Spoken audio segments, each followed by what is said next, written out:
السلام علیکم ورحمۃ اللہ وبرکاتہ۔ الحمدللہ رب العالمین والصلاة والسلام علی رسولہ الکریم، اما بعد۔ عن ابی ہریرہ رضی اللہ تعالی عنہ قال قال رسول اللہ صلی اللہ علیہ وسلم لا تحاسدوا ولا تناجشوا ولا تباغضوا ولا تدابروا ولا يبع بعضكم على بيع بعض وكونوا عباد الله إخوانا المسلم أخو المسلم لا يظلمه ولا يخذله ولا يحقره التقوى هاهنا ويشير إلى صدره 3 مرات بحسب امرئ من الشر أن يحقر أخاه المسلم كل المسلم على المسلم حرام دمه وماله وعرضه رواه مسلم۔ معزز سامعین و ناظرین، اللہ رب العالمین کی توفیق سے کتاب اربعون نوویہ کی حدیث نمبر 35 جو اسلامی معاشرت کے اصول و آداب سے متعلق ہے، آج آپ کی خدمت میں پیش کرنے کی سعادت حاصل کر رہا ہوں۔ حضرت ابو ہریرہ رضی اللہ تعالی عنہ سے مروی ہے کہ رسول اللہ صلی اللہ علیہ وسلم نے ارشاد فرمایا، باہم حسد نہ کرو، ایک دوسرے کو دھوکہ میں ڈالنے کے لیے بھاؤ نہ بڑھاؤ، آپس میں بغض نہ رکھو، ایک دوسرے سے پیٹھ نہ پھیرو، کوئی اپنے بھائی کے بیع پر بیع نہ کرے، آپس میں اللہ کے بندے بھائی بھائی بن کر رہو، ایک مسلمان دوسرے مسلمان کا بھائی ہے، وہ اس پر ظلم نہیں کرتا، اس کو بے سہارا نہیں چھوڑتا اور نہ ہی اسے حقیر سمجھتا ہے۔ تقوی یہاں ہے، اور اپنے سینے کی طرف اشارہ فرمایا۔ 3 بار آدمی کے برا ہونے کے لیے اتنا ہی کافی ہے کہ وہ اپنے مسلمان بھائی کو حقیر اور کمتر سمجھے۔ ایک مسلمان کا سب کچھ دوسرے مسلمان پر حرام ہے، اس کا خون بھی، اس کی دولت اور عزت بھی۔ اسے امام مسلم رحمہ اللہ نے اپنی صحیح میں روایت کیا ہے۔ معزز سامعین و ناظرین، اس حدیث پاک سے ہمیں بہت سارے احکام و فوائد معلوم ہوئے۔ نمبر 1، اس حدیث میں ایک پرامن اور مستحکم معاشرہ کی تعمیر و تشکیل کی بنیادی اینٹوں کا ذکر کیا گیا ہے، نیز ان بد اخلاقیوں سے منع کیا گیا ہے جو سماج کے لیے ناسور کی حیثیت رکھتے ہیں۔ نمبر 2، حسد ایک بدترین اخلاقی مرض ہے، اسلام نے اسے حرام قرار دیا ہے۔ حسد یہ ہے کہ انسان ایک دوسرے پر اللہ کی نعمتوں کو ناپسند کرے یا دوسرے سے اللہ کی نعمت چھن جانے کی تمنا کرے۔ حسد کے بے شمار نقصانات ہیں، جن میں سے چند یہ ہیں۔ نمبر 1، اللہ کے فیصلہ سے ناراضگی، کیونکہ محسود یعنی جس سے حسد کیا جا رہا ہے کو ملنے والی نعمت اللہ تعالی کی طرف سے ہے، اس پر اگر کوئی اپنے بھائی سے حسد کرتا ہے تو گویا اللہ کی تقدیر اور تقسیم پر راضی نہیں، لہذا اس کے ایمان و تقوی میں خلل اور نقص ہے۔ نقصان نمبر 2، حاسد اور محسود میں عداوت، کیونکہ عداوت اور دشمنی حسد کا لازمی نتیجہ ہے، بسا اوقات اس پر زیادتی بھی ہو جاتی ہے۔ نقصان نمبر 3، تنگ دلی اور فکر و غم، کیونکہ محسود کو ملنے والی ہر نئی نعمت حسد کی آگ کے لیے نیا ایندھن ثابت ہوتی ہے، جس سے حاسد کے فکر و غم اور جلن میں مزید اضافہ ہوتا ہے۔ نقصان نمبر 4، یہود و نصارہ کی مشابہت۔ حسد اللہ کی مخلوق میں سب سے خبیث اور خسیس قوم یہودیوں اور نصرانیوں کی صفت ہے، جیسا کہ اللہ تعالیٰ کا ارشاد ہے، وَدَّ كَثِيرٌ مِّنْ أَهْلِ الْكِتَابِ لَوْ يَرُدُّونَكُمْ مِّن بَعْدِ إِيمَانِكُمْ كُفَّارًا حَسَدًا مِّنْ عِندِ أَنفُسِهِمْ مِّن بَعْدِ مَا تَبَيَّنَ لَهُمُ الْحَقُّ۔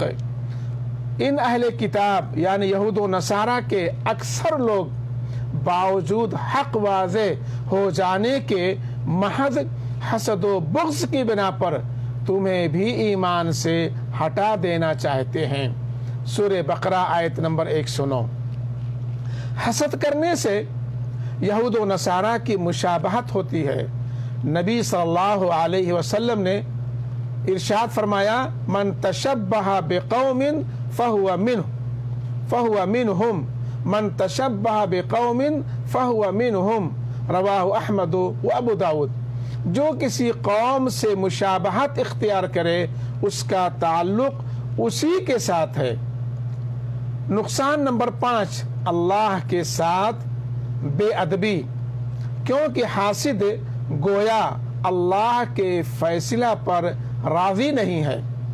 حسد ہی نے ابلیس کو آدم کا سجدہ کرنے سے روکا، حسد نے ہی قابیل کو حابیل کے قتل پر ابھارا، حسد ہی نے برادران یوسف کو اس بات پر آمادہ کیا کہ وہ یوسف علیہ السلام جیسے عزیز اور معصوم بھائی کو اندھے کنویں میں پھینک دیں اور اپنی دانست کے مطابق ان کی زندگی کا خاتمہ کر دیں۔ البتہ یاد رہے کہ حسد بعض حالات میں قابل تعریف بھی ہے، جسے رشک کہتے ہیں۔ یہی انسان یعنی انسان دوسرے کی نعمت کی طرح خود پانے کی تمنا تو کرے، مگر دوسرے پر اللہ کی نعمت کو ناپسند نہ کرے اور نہ ہی اس سے اس نعمت کے زوال کی تمنا اور آرزو کرے۔ نبی صلی اللہ علیہ وسلم کے ارشاد متفق علیہ روایت ہے کہ حسد صرف 2 چیزوں میں درست ہے، ایک اس شخص سے جس کو اللہ نے مال سے نوازا ہو اور پھر حق کی راہ میں خرچ کرنے پر لگا دیا ہو، دوسرے اس شخص سے جس کو اللہ نے علم و حکمت عطا کی ہو اور وہ اس کے ذریعہ فیصلہ کرتا ہو اور اس کی تعلیم دیتا ہو۔ نمبر 3، نجش حرام ہے۔ نجش یہ حرام ہے۔ نجش کیا ہے؟ نجش یہ ہے کہ جو شخص کوئی سامان خریدنا نہیں چاہتا، وہ خریدار یا بائع یعنی بیچنے والے میں سے کسی ایک کو فائدہ اور دوسرے کو نقصان پہنچانے کے لیے اس سامان کا بھاؤ بڑھا دے۔ اس کے حرام ہونے کی حکمت یہ ہے کہ یہ سراسر فریب اور دھوکہ ہے، نیز اس ہمدردی اور خیرخواہی کے بھی خلاف ہے جسے ہر مسلمان پر فرض قرار دیا گیا ہے۔ نمبر 4، آپس میں ایک مسلمان کا دوسرے مسلمان سے بغض رکھنا حرام ہے۔ اس حدیث پاک سے ہمیں یہ بات معلوم ہوئی کہ آپس میں ایک مسلمان کا دوسرے مسلمان سے بغض رکھنا حرام ہے، کیونکہ تمام مسلمان آپس میں بھائی بھائی ہیں اور بھائی چارگی کا تقاضا آپس میں ایک دوسرے سے محبت ہے، نہ کہ بغض و نفرت اور عداوت اور دشمنی۔ اللہ تعالیٰ نے مسلمانوں میں بغض و عداوت پیدا کرنے والی چیزوں کو حرام کر دیا ہے اور ان کے درمیان الفت و محبت پیدا کرنے والی چیزوں کا حکم دیا ہے، غیبت و چغلی اور لگائی بجھائی کو حرام کیا، کیونکہ اس سے باہمی رنجش پیدا ہوتی ہے۔ نبی صلی اللہ علیہ وسلم کا ارشاد متفق علیہ روایت ہے کہ چغل خور جنت میں داخل نہیں ہوگا۔ نیز آپ صلی اللہ علیہ وسلم نے ارشاد فرمایا، یہ بھی متفق علیہ روایت ہے، کہ جب 3 لوگ ہوں تو تیسرے کو چھوڑ کر 2 آدمی آپس میں سرگوشی نہ کریں کہ اس سے تیسرے کو غم ہوگا۔ نبی صلی اللہ علیہ وسلم فرماتے، مسلم شریف میں ہے کہ اس ذات کی قسم جس کے ہاتھ میں میری جان ہے، تم جنت میں اس وقت تک داخل نہیں ہو سکتے جب تک مومن نہ ہو جاؤ، اور مومن اس وقت تک نہیں ہو سکتے جب تک ایک دوسرے سے محبت نہ کرو۔ کیا میں تمہیں ایسی چیز نہ بتاؤں جب تم اسے کرو تو ایک دوسرے سے محبت کرنے لگو گے؟ آپس میں سلام کو عام کرو۔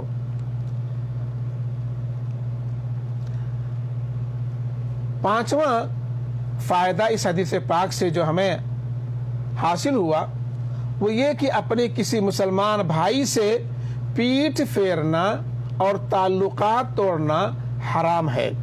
نبی صلی اللہ علیہ وسلم کا ارشاد ہے، متفق علیہ روایت ہے، کہ کسی مسلمان کے لیے حلال نہیں کہ وہ اپنے کسی مسلمان بھائی سے 3 دن سے زیادہ بات چیت بند رکھے۔ دونوں ملاقات کریں تو ایک دوسرے سے منہ موڑ لے۔ ان دونوں میں زیادہ بہتر وہ ہے جو سلام کرنے میں پہل کرے۔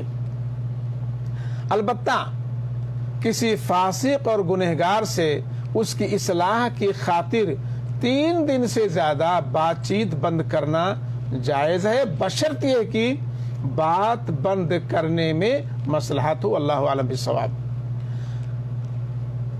اس حدیث پاک سے چھٹواں جو فائدہ یا چھٹا جو مسئلہ ہمیں معلوم ہوا وہ یہ کہ ایک مسلمان کی بیع پر دوسرے مسلمان کا بیع کرنا حرام ہے۔ ایک مسلمان کے سودے پر دوسرے مسلمان کا سودا کرنا حرام ہے۔ کیونکہ اس کے نتیجے میں بغض و عناد اور نفرت و عداوت پیدا ہوتی ہے۔ اس کی مثال ایک یہ ہے کہ ایک شخص 50 روپے میں کوئی سامان خرید رہا ہے، ایک دوسرا آدمی اس خریدار سے جا کر کے کہے کہ میں 40 روپے میں تمہیں یہ سامان دے دوں گا یا 50 ہی روپے میں اس سے بہتر دے دوں گا۔ اس بنا پر خریدار پہلے کے ساتھ اپنا معاملہ ختم کر کے دوسرے کے ساتھ معاملہ کر لے۔ اس کی دوسری مثال یہ ہے کہ ایک شخص کسی کے پاس جائے جس نے 50 روپے میں کوئی سامان بیچا ہو، اس سے جا کر کہے کہ میں تم سے یہ سامان 60 روپے میں خرید لوں گا۔ اس بنا پر بیچنے والا پہلے کے ساتھ معاملہ توڑ کر اس سے معاملہ کر لے۔ یہ دونوں صورتیں اسلام میں ممنوع اور حرام ہیں اور ان کی بکثرت نہیں وارد ہوئی ہے۔ 7واں مسئلہ یا 7واں فائدہ اس حدیث پاک سے جو ہمیں حاصل ہوا وہ ہے کہ ان امور کو اپنانے کی ترغیب ہے اس حدیث پاک میں جس سے مسلمانوں میں الفت و محبت پیدا ہوتی ہے اور ان کے دل یکجا ہوتے ہیں۔ زیارت، صلہ رحمی، صدقہ اور ہدیہ وغیرہ الفت و محبت پر پیدا کرنے کے چند اہم وسائل میں سے وسیلہ ہیں۔ نمبر 8، اسلامی اخوت کا تقاضا یہ ہے کہ ایک مسلمان دوسرے مسلمان پر کسی طرح کا ظلم نہ کرے بلکہ اس کے ساتھ اچھا برتاؤ کرے اور اس کے حقوق کی ادائیگی کرے، اس کو بے سہارا نہ چھوڑے بلکہ اس کے کام آئے، اسے حقیر نہ جانے بلکہ اس کی عزت و تکریم کرے۔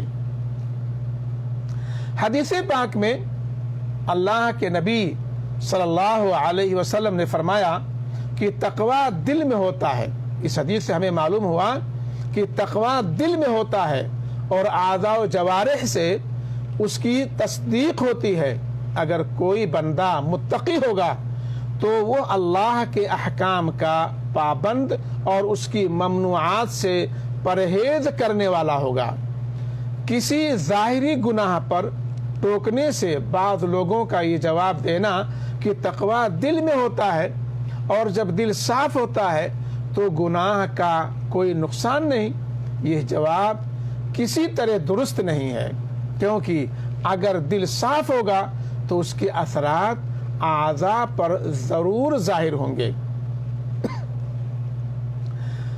نمبر 10، تقویٰ دل میں ہوتا ہے، تقویٰ دل میں ہوتا ہے اور اللہ کے یہاں رتبے تقویٰ سے متعین ہوتے ہیں، اس لیے بہت ممکن ہے کہ جسے لوگ کمزور یا غریب دیکھ کر حقیر جانتے ہیں اللہ کے یہاں عظیم رتبہ کا مالک ہو، وہ اللہ کے یہاں عظیم رتبے کا مالک ہو۔ ارشاد ربانی ہے، ان اکرمکم عند اللہ اتقاکم، اللہ کے نزدیک تم میں سب سے زیادہ عزت والا مکرم وہ شخص ہے جو تم میں سب سے زیادہ متقی اور پرہیزگار ہو۔ سورہ حجرات آیت نمبر 13۔ معزز سامعین و ناظرین، 11واں فائدہ جو اس حدیث پاک سے ہمیں حاصل ہوتا ہے وہ ہے کہ مسلمان کا جان و مال اور اس کی عزت و آبرو محترم ہے۔ یعنی اس حدیث سے ہمیں معلوم ہوتا ہے کہ مسلمان کا جان و مال اور اس کی عزت و آبرو محترم ہے۔ اللہ کے رسول صلی اللہ علیہ وسلم کا ارشاد گرامی ہے کہ بے شک تمہارے خون، تمہارے مال اور تمہاری عزتیں ایک دوسرے پر حرام ہیں، جیسے اس شہر یعنی مکہ میں اس مہینے یعنی ذو الحجہ میں آج کے دن یعنی یوم النحر کی حرمت ہے۔ یہ متفق علیہ روایت ہے۔ جان میں خلاف احترام یہ ہے کہ قتل یا زخمی وغیرہ کر کے تجاوز کیا جائے۔ آبرو میں خلاف احترام یہ ہے کہ غیبت و چغلی، گالی گلوچ، عیب جوئی، تہمت تراشی یا آبرو ریزی وغیرہ کے ذریعے تجاوز کیا جائے۔ اور مال میں خلاف احترام یہ ہے کہ چوری، ڈکیتی، قرض لے کر انکار اور ناحق جھوٹا دعویٰ یا غصب یا رشوت وغیرہ لے کر تجاوز کیا جائے۔ معزز سامعین و ناظرین، 12واں فائدہ یا مسئلہ جو اس حدیث پاک سے ہمیں معلوم ہوتا ہے وہ یہ ہے کہ اسلام عقائد و عبادات اور اخلاق و معاملات کا مجموعہ ہے۔ وہ ایک اچھے معاشرے کی تشکیل و تعمیر کی خاطر ہر اچھے اخلاق کو پروان چڑھاتا اور ہر بد اخلاقی سے جنگ کرتا ہے۔ اللہ رب العالمین سے دعا ہے کہ اللہ تعالی ہم سب کو صحیح معنوں میں مسلمان بنائے۔ اللہ رب العالمین ہم سب مسلمانوں کو آپس میں پیار و محبت اور بھائی چارگی کے ساتھ زندگی گزارنے کی توفیق عطا فرمائے۔ اللہ تعالی ہمیں ہر مسلمان کی عزت و احترام کرنے کی توفیق عطا فرمائے۔ ربنا آتنا فی الدنیا حسنہ وفی الآخرۃ حسنہ وقنا عذاب النار۔ صلی اللہ علی خیر خلقہ وآلہ وصحبہ اجمعین برحمتک یا ارحم الراحمین۔ والسلام علیکم ورحمۃ اللہ وبرکاتہ۔